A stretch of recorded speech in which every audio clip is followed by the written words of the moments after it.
저는 얼마 전 돌싱이 된 40대 여자입니다. 대개의 사람들이 그렇듯 저 역시 얼마 전까지만 해도 이혼녀 꼬리표를 달고 살게 될 줄은 꿈에도 몰랐어요. 저와 남편은 7년 전 본사 직원과 외주업체 직원으로 만났어요. 당시 전 방송 관련에 근무하고 있었죠. 홍보 브로셔 작업을 외주업체에 맡기게 됐는데 그 업체가 바로 남편이 다니던 광고회사였어요. 남편은 직장에서 꽤 능력을 인정받은 사람으로서 저희 회사 전담을 맡게 된 거죠.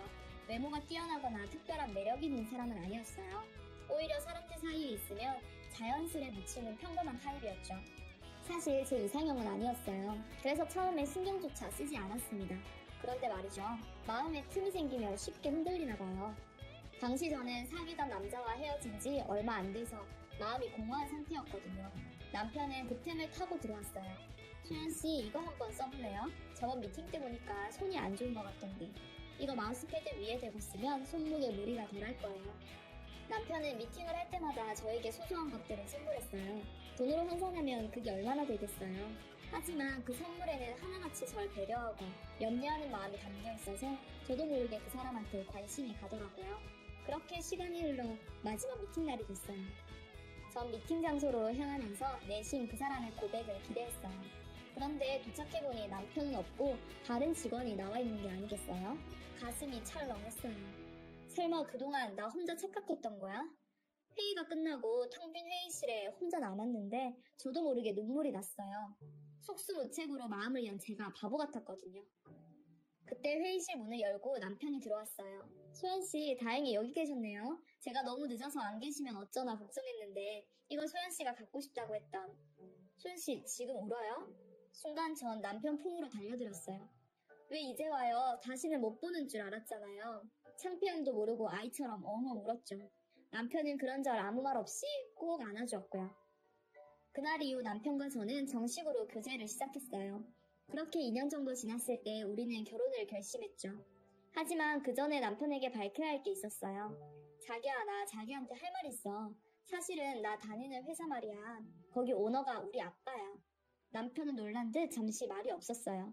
생각지도 못한 일이었겠죠. 평사원인 줄 알았던 제가 오너 딸이라니. 침묵이 이어지자 전 덜컥 겁이 났어요. 우리 집이 부담스러운 건가? 설마 헤어지자고 하는 건 아니겠지? 침묵이 이어지는 동안 전 별의별 생각을 다 했어요. 그런데 남편의 반응은 예상 외였어요. 자기야, 그 얘기 우리 엄마한테 비밀로 하자. 응? 왜 그래야 되는데? 아무래도 엄마가 불편하실 것 같아. 그치만 어차피 알게 되실 거잖아. 알게 되더라도 우선 비밀로 해줘. 부탁이야. 남편이 워낙 간곡히 부탁을 하길래 저는 그러기로 했어요. 그리고 그때 시어머니가 다른 사람들과 달리 욕심도 없으신 소박한 사람인 것 같아 오히려 좋더라고요. 아빠와 단둘이 살고 있는 저와는 반대로 남편은 홀어머니 밑에서 자랐거든요. 어머님은 보험 설계사 일을 하며 홀로 아들을 키워내셨어요. 그래서인지 남편은 어머님 말이라면 자다가도 벌떡이에요. 주변 사람들은 그런 남편을 세상 둘도 없는 효자라고 칭찬했죠. 그런데 그거 아세요? 세상에 둘도 없는 효자는 세상에서 가장 최악의 남편감이라는 거. 그때까지만 해도 전 그걸 몰랐어요. 자기 부모한테 잘하는 사람이니까 처가 부모한테도 잘하겠거니 했죠.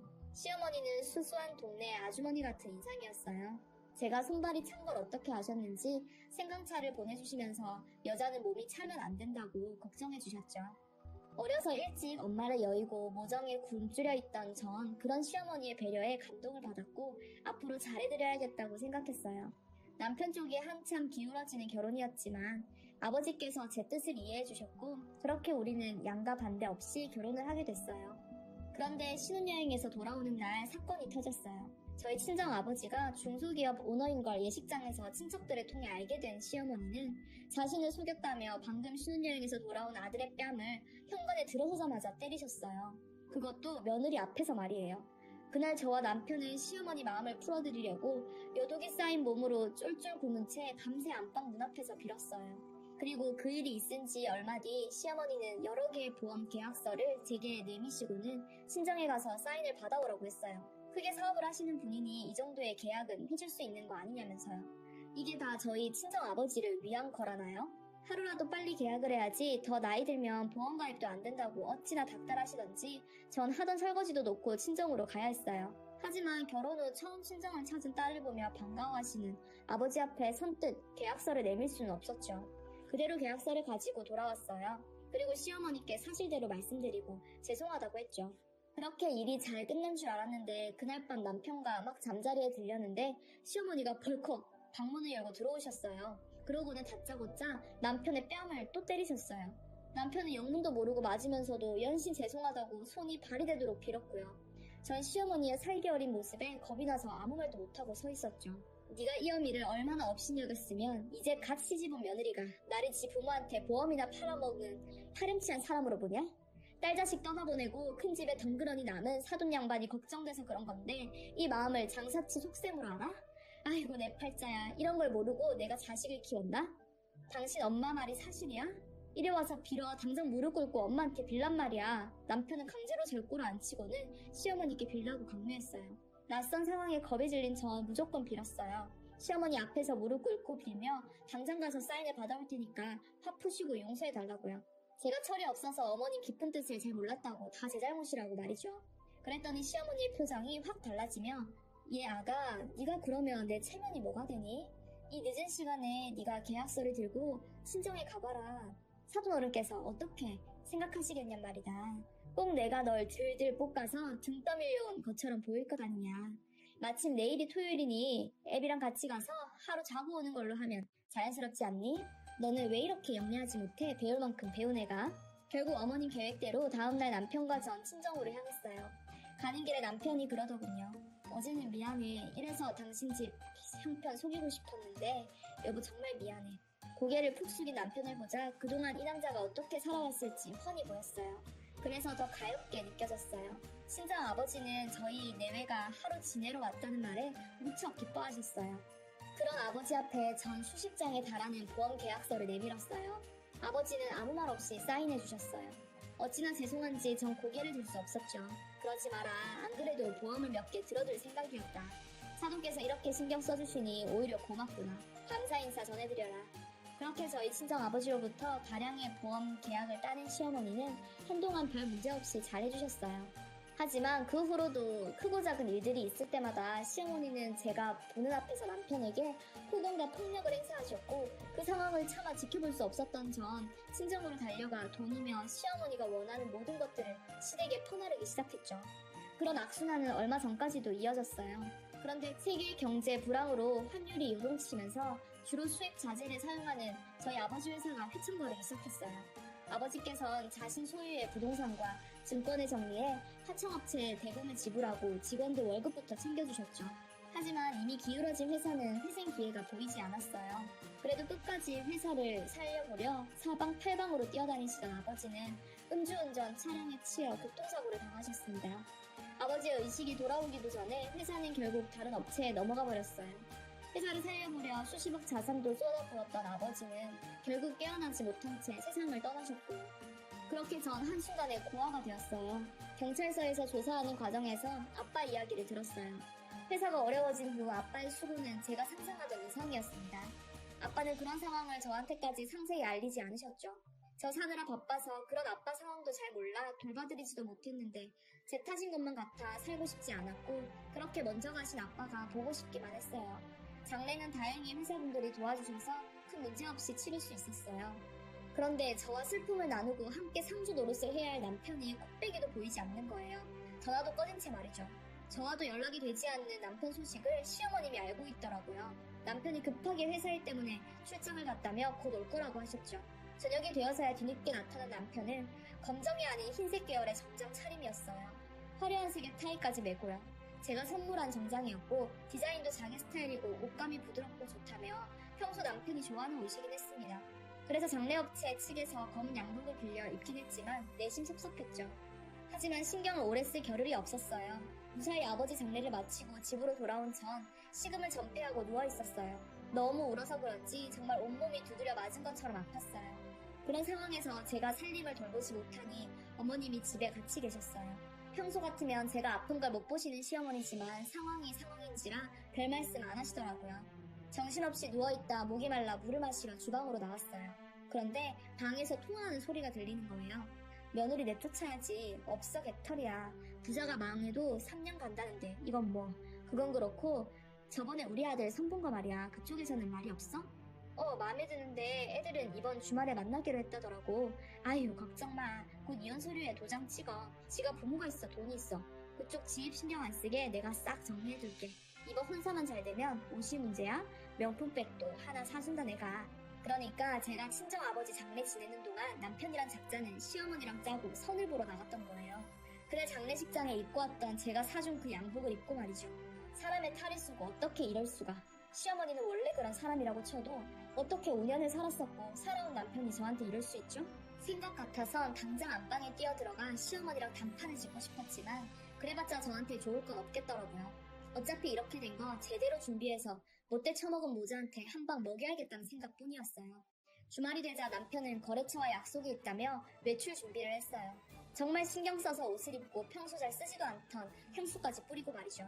한편으론 남편이 가엾다는 생각도 들었어요. 저런 어머니를 만나지 않았다면 이 남자도 행복한 가정을 꾸리고 살 수 있었을 테니까요. 그리고 얼마 뒤 제가 뒷조사를 의뢰한 심부름 업체에서 연락이 왔어요. 업체로부터 받은 USB 속에는 남편과 맞선녀가 데이트하는 모습이 담겨 있었죠. 사진 속 남편은 저와 연애할 때처럼 배려심 넘치고 자상한 모습 그대로였어요. 이상했어요. 너무 자연스러웠거든요. 강요에 못 이겨나간 사람이라고 느껴지지 않을 만큼 아니나 다를까 남편을 미행했던 업체 직원도 남편의 행동이 시어머니의 강요로 보이지는 않는다고 하더라고요. 현재 남편과 맞선녀는 진작에 혼담이 오고 가는 사이로 이미 상견례 날짜까지 잡혔다고 했어요. 약간의 추가금을 더 낸다면 상견례장 내부에 녹음기를 설치해줄 수 있다고 하더라고요. 하지만 현행법상 당사자가 포함되지 않은 녹취는 재판에서 유리하게 사용될 수 없으니 잘 생각해보고 결정하라고 하더군요. 전 서둘러 전화를 끊었어요. 미칠 것 같았어요. 내 남편도 우리가 함께했던 시간도 그 어느 것도 이제 믿을 수 없게 됐으니까요. 생각해보면 결혼 전 저를 딸처럼 대해주셨던 거나 남편에 대한 시어머니의 욕설과 폭력 등 이 모든 게 다 연극이었던 거예요. 절 자신들 뜻대로 몰아가려는 의도된 연출이요. 그동안 날 기만하고 내 아버지 재산을 옷감 빼먹듯 빼먹은 이 짐승만도 못한 것들 당장이라도 죽여버리고 싶다는 생각뿐이었어요.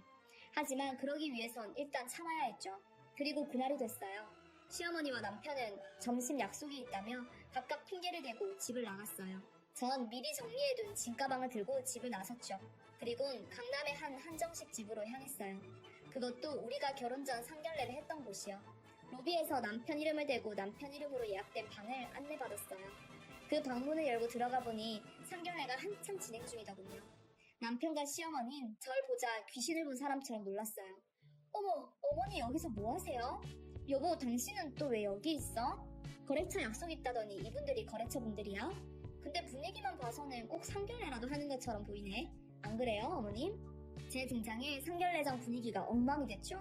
남편의 얼굴은 터질 것처럼 빨갛게 달아올랐고 시어머니는 이런 상황에서도 잔머리를 굴리기라도 하는지 눈알을 굴려댔죠.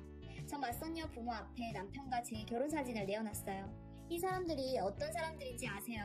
중소기업 사장 딸인 저랑 결혼해서 우리 집 돈 다 빼먹고 제 아버지 돌아가시자마자 며느리 내쫓고 새 장가 들려는 인간 말종들이에요. 그러니 따님 신세 망치기 싫으시면 지금 돌아가시는 게 좋을 거예요.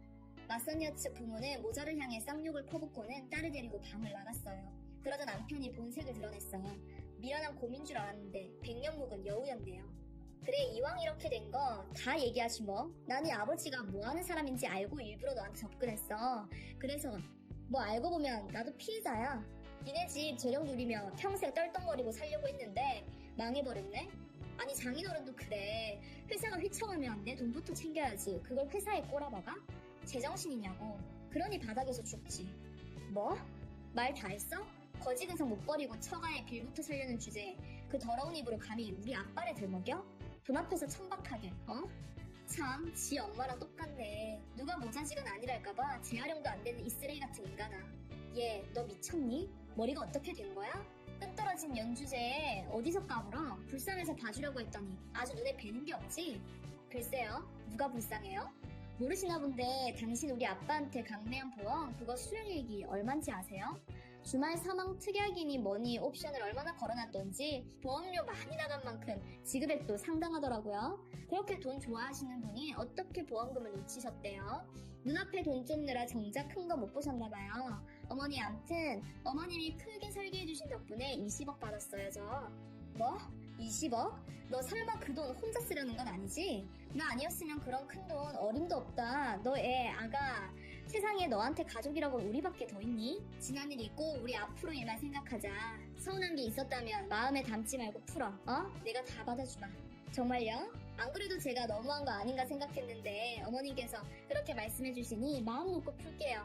저 이제 어머니 며느리 그만할래요. 저희 사람이랑 이혼할 거고요. 위자료 소송도 할 거예요. 그래서 당신들이 나한테 한 짓 하나도 빼놓지 않고 돈으로 쳐서 받을 거예요.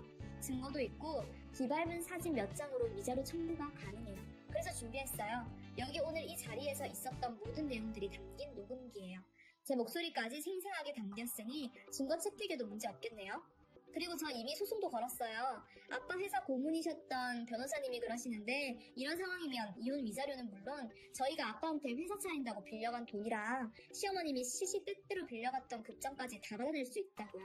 저희 아빠가 사업가는 사업가셨더라고요. 그동안 당신한테 빌려준 사업 자금, 어머니께서 빌려가신 급장까지 하나도 빠짐없이 장부에 기록해 놓으셨더라고요. 빼도 박도 못하게 말이에요, 어머니. 결국 시어머니는 뒷목 잡고 쓰러졌고 그 와중에도 남편을 혼자 살겠다며 제 앞에서 무릎을 꿇고 살살 기더라고요. 이게 다 엄마가 꾸민 짓이라고 자긴 정말 날 사랑한다고 눈물 콧물까지 짜면서 거짓말하는데 정말 끝까지 최악이었어요. 전 요즘 이혼 소송부터 위자료 청구 소송, 사업자금 반환 소송까지 더더욱 문턱이 닳도록 뛰어다니고 있어요. 하지만 5년간의 결혼 생활을 돌이켜보면 적어도 지금이 그때보다는 수백 수천 배 더 행복하다고 자신해요. 며칠 후면 위자료 소송 결과가 나올 거예요. 변호사님 말씀이 액수가 문제지 순수는 걱정 말라고 하더군요. 뭐 많이 받으면 좋긴 하겠죠. 하지만 그보다는 사람의 마음을 가지고 장난치는 인간들은 결코 해피엔딩을 맞을 수 없다는 걸 법원 판결을 통해 똑똑히 보여줬으면 하는 마음이 더 커요. 이렇게 사연을 적다 보니 속이 시원하면서도 한편으론 허망하기도 하네요. 부디 여러분께서는 사랑에 속는 일 없이 행복하시길 바랍니다. 지금까지 긴 글 읽어주셔서 감사합니다.